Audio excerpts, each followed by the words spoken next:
Hi everyone, I just wanted to pop in and share a little bit about my Primal Alternative story.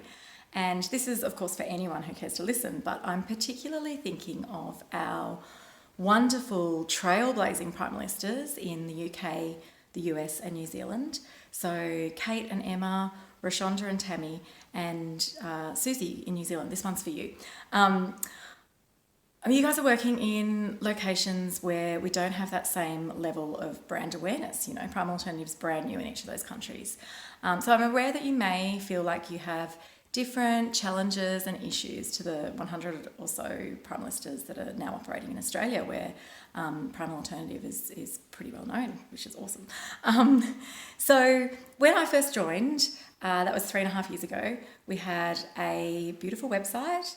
There were 5 products and there was one Primalista operating in Helen's hometown.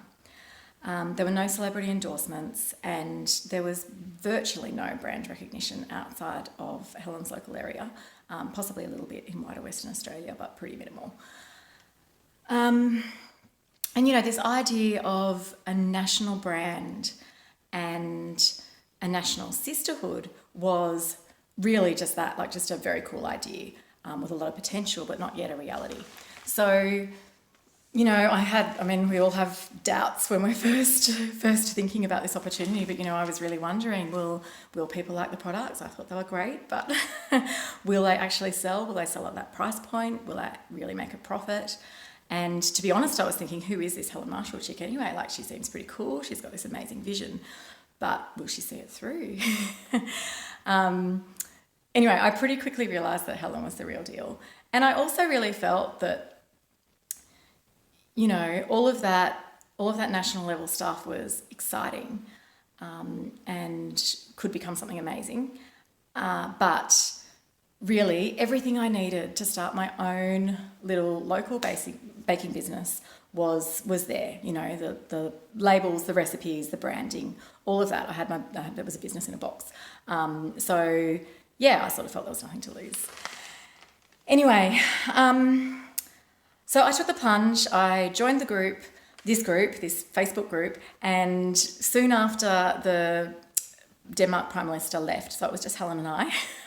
But it wasn't too long after that before a few more Primalistas joined in Western Australia, really soon after that actually, within days. So Chicken was one of them, and Shelley was not too long after. And yeah, we had a little crew, and since that time it's only grown. Getting started was quite a slow process for me.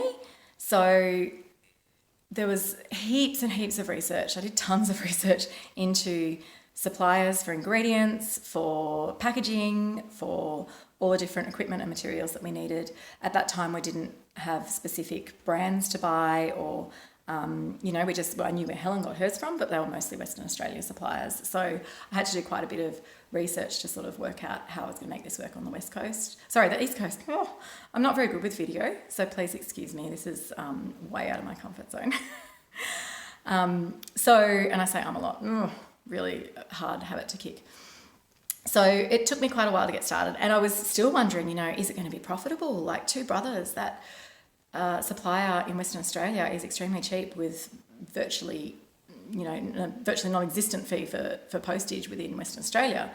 And I couldn't find anything comparable over here. As it turned out, you know, you give a bit and take a bit on different ingredients and different products, and it did turn out to be a very similar profit margin, but that was all unknown at that stage.